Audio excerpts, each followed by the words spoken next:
With the name of Allah, the most gracious and the most merciful, my name is Saim Shahzad and I am here to teach you biology class second year. Students, हम लोगों ने अपने पिछले lecture में nature of excretory products with respect to environment या with respect to habitat discuss किया था। आज हम जो टॉपिक स्टार्ट करने जा रहे हैं उसके अंदर हमने कुछ ऑर्गेनिजम्स को डिस्कस करना है, उसी हवाले से जिन चीज़ों को हम पहले इस चैप्टर में डिस्कस कर चुके हैं। आज उसी की रिप्रेजेंटेशन के तौर पे कुछ ऑर्गेनिजम्स को हमने डिस्कस करना है, उनके एक्सक्रीटरी सिस्टम को। इसके अंदर हमने दो ऑर्गेनिजम्स को स्टडी करना है। सबसे पहले जो हमारे पास है हाइड्रा। हाइड्रा के बारे में हमने पढ़ना है। दूसरे नंबर पे हमने प्लेनेरिया के बारे में स्टडी करना है। हाइड्रा की बात करते हैं तो इसका जो एक्सक्रीटरी सिस्टम है वो बहुत सिंपल है। हाइड्रा जो होते हैं वो एक्चुअली नाइडेरियंस इनको हम कहते हैं। ये नाइडेरियंस होते हैं। नाइडेरियंस एक ऐसा ग्रुप ऑफ ऑर्गेनिजम्स हैं जो स्मॉल वॉर्म्स हैं, माइक्रोस्कोपिक वॉर्म्स हैं जो वाटर के अंदर प्रेजेंट होते हैं।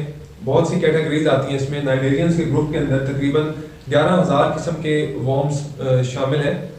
ये अभी ऐसे ऑर्गेनिजम्स, ऐसे वॉर्म्स, स्मॉल माइक्रोस्कोपिक वॉर्म्स जो वाटर के अंदर प्रेजेंट होते हैं उनको हम नाइडेरियंस कहते हैं। इनका बहुत स्पेसिफिक सिस्टम नहीं है इनकी एक्सक्रीशन का। इनका ये जिस एनवायरनमेंट में प्रेजेंट होते हैं उसी के साथ आइसो ऑस्मोटिक एनवायरनमेंट में प्रेजेंट होते हैं और उसके अंदर जो अपने इनके अंदर जो एक्सक्रीटरी प्रोडक्ट्स होते हैं उसको ये डिफ्यूज करते हैं उस एनवायरनमेंट के अंदर।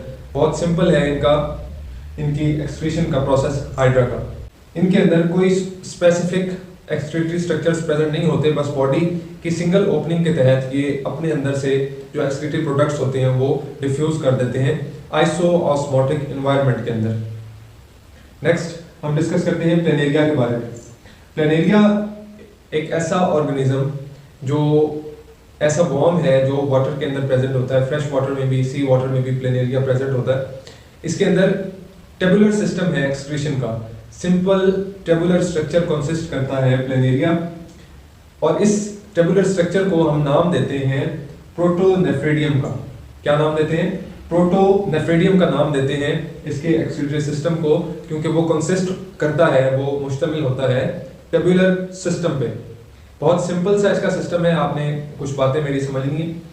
जो इसके अंदर ट्यूब्स टेबुलर सिस्टम है इसकी बॉडी के अंदर, और इसकी एक निशानी ये हमने ज़हन में रखनी है कि कप शेप इनकी बॉडी होती है या ट्यूब लाइक इनकी बॉडी के अंदर स्ट्रक्चर होता है एक्सक्रीटरी सिस्टम, जिसके अंदर से उसकी इंटरनल ओपनिंग्स नहीं होती।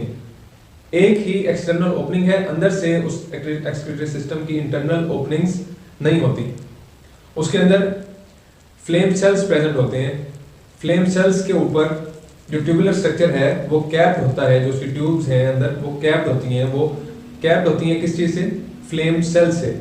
और फ्लेम सेल्स कॉन्स्टिट्यूट करते हैं सिलिया को। और फ्लेम सेल्स कहा क्यों जाता है? क्योंकि जब वो सिलिया जो उनके ऊपर प्रेजेंट होते हैं, जब वो मूव करते हैं तो फ्लेम की सूरत पेश करती हैं वो सिलिया जो फ्लेम सेल्स के ऊपर प्रेजेंट होते हैं।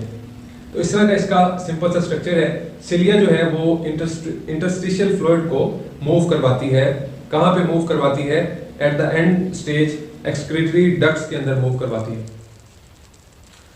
एक्सक्रीटरी डक्ट्स से पहले ट्यूब्स में और ट्यूब्स के बाद एक्सक्रीटरी डक्ट्स के अंदर जो एंड स्टेज है जहाँ से कुछ एक ये इसमें लफ्ज है नेफ्रिडियोपोर्स। जो नेफ्रिडियोपोर्स प्रेजेंट होते हैं, नेफ्रिडियोपोर्स, उनके तहत एक्सक्रीटरी डक्ट्स से वो जो एक्सक्रीटरी प्रोडक्ट्स हैं वो रिमूव होते हैं।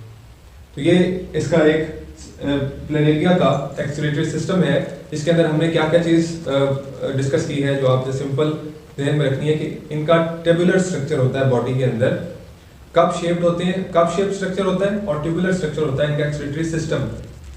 उसके अंदर सबसे पहली चीज़ ये कि ट्यूब लाइक स्ट्रक्चर है। उसके अंदर जब ट्यूब्स जो एंड करती हैं, जहाँ पे ट्यूब्स एंड हो रही हैं, वो कैप्ड है किससे? फ्लेम्ड सेल से। और फ्लेम सेल्स कॉन्स्टिट्यूट करते हैं सिलिया को, और सिलिया एक्चुअली मूव करके इंटरस्टिशियल जो फ्लूइड होता है उसको मूव करवाती है। कहाँ पे? ट्यूब्स के अंदर। और वो ट्यूब्स जब उनके अंदर वो एक्सक्रीटरी प्रोडक्ट आता है तो ट्यूब से मूव करता है एंड पे एक्सक्रीटरी डक्ट्स के अंदर। और एक्सक्रीटरी डक्ट्स जो हैं उनमें नेफ्रिडियोपोर्स प्रेजेंट होते हैं, जिसके तहत जो एक्सक्रीटरी प्रोडक्ट है या वेस्ट मटेरियल है वो बॉडी से आउटसाइड मूव करता है।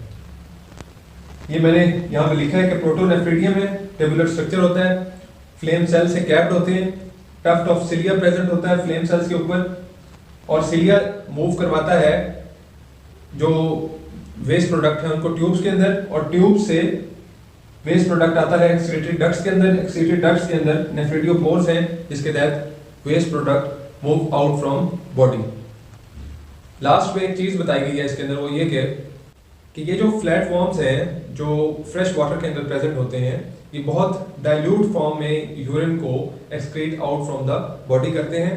और जिस एनवायरनमेंट में ये पैरासाइटिक फ्लैट फॉर्म्स पाए जाते हैं, जिस एनवायरनमेंट के अंदर, जिस आइसोटोनिक एनवायरनमेंट है उसके अंदर जो भी फ्लैट फॉर्म्स हैं जो होस्ट के अंदर प्रेजेंट होते हैं, एज अ पैरासाइट वो अपने एक्सक्रीटरी प्रोडक्ट में से जो चीज़ रिमूव करते हैं उसमें बेसिकली नाइट्रोजीनियस वेस्ट को अपनी बॉडी से रिमूव करते हैं। एक तो डाइल्यूट यूरिन रिमूव करते हैं, और दूसरा जिस आइसोटोनिक एनवायरनमेंट के अंदर ये फ्लैट वॉर्म्स जो पैरासाइट्स इन नेचर हैं वो पाए जाते हैं, वो अपना एक्सक्रीटरी प्रोडक्ट मेनली किसको रिलीज करते हैं, नाइट्रोजीनियस वेस्ट को रिमूव करते हैं बॉडी से। ये था हमारा आज का लेक्चर, हाइड्रा और प्लेनेरिया को हमने डिस्कस किया है। इसको एक दफ़ा रीड आउट कीजिएगा, इंशाल्लाह आपको ये याद हो जाएगा। साइंस के साथ को इजाज़त दीजिए, अल्लाह हाफिज़।